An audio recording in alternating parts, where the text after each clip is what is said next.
enfin cette troisième vidéo arrive, elle aura mis du temps à se faire. On va parler de l'isolation du camion. Je vais vous expliquer le choix de mes matériaux ainsi que vous donner des petits conseils pour la pose.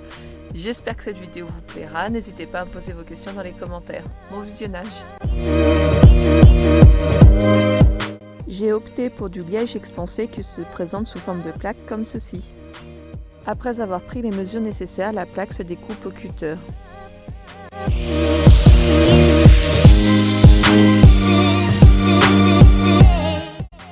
Pour la poser contre la paroi, il suffit de mettre des bandes de Sikaflex à l'arrière ainsi que sur la tôle.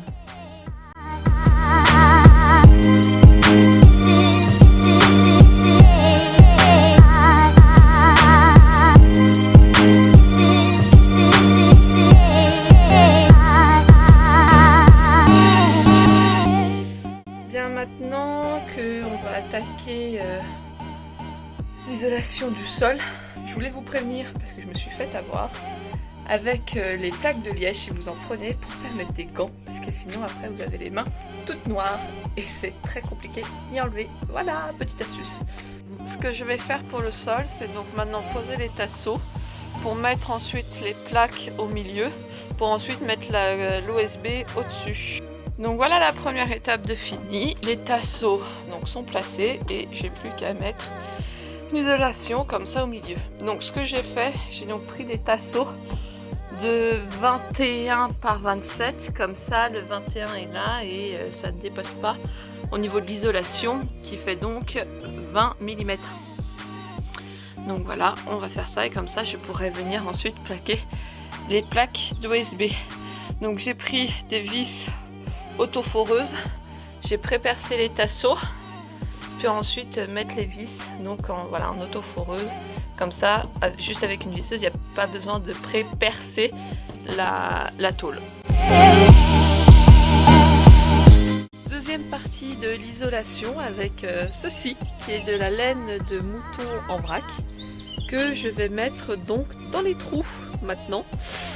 Voilà, pour combler tout ce qui est comble perdu, si on peut appeler ça des combles. Mais voilà, donc là c'est un sac de 10 kg. J'espère que j'en ai pris assez, on verra avec ça.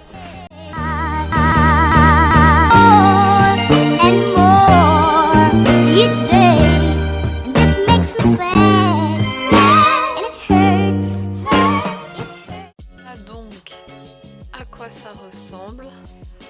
Donc faut pas hésiter à bien bourrer pour ensuite que ça aille bien là à l'intérieur et que ça laisse pas de pont thermique.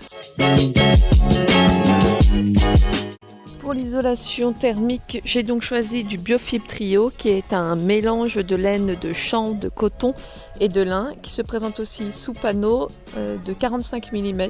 J'ai choisi cette épaisseur là que je vais venir poser sur tout le fourgon pour éviter les ponts thermiques. Après avoir pris les mesures, la découpe se fait au couteau à pain. J'ai décidé pour l'instant de scotcher avec du scotch aluminium pour faire tenir les panneaux, pour ensuite mettre les tasseaux derrière.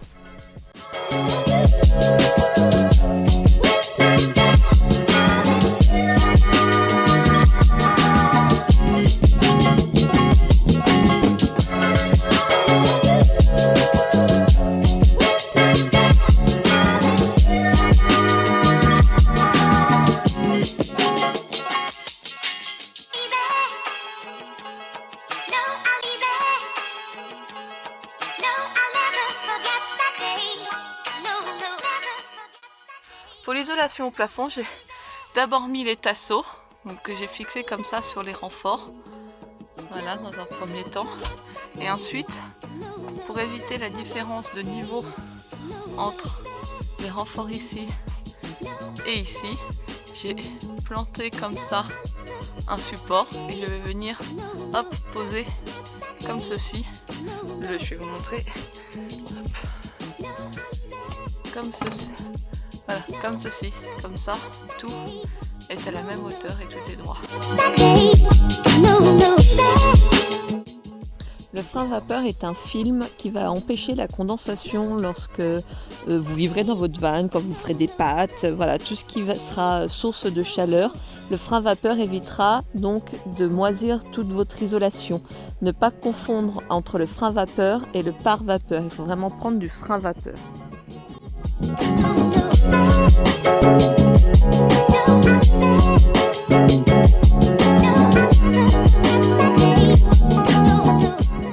J'ai préféré faire la pose sur les tasseaux, donc le frein vapeur se présente entre les tasseaux et le lambris que je poserai après.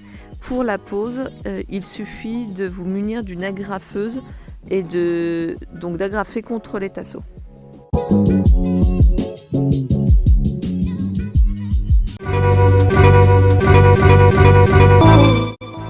Aux extrémités de chacun de vos pans de frein vapeur ainsi que lorsque deux pans se superposent, il faut scotcher aux extrémités avec le scotch Tescon qui est exprès pour et vendu avec votre frein vapeur.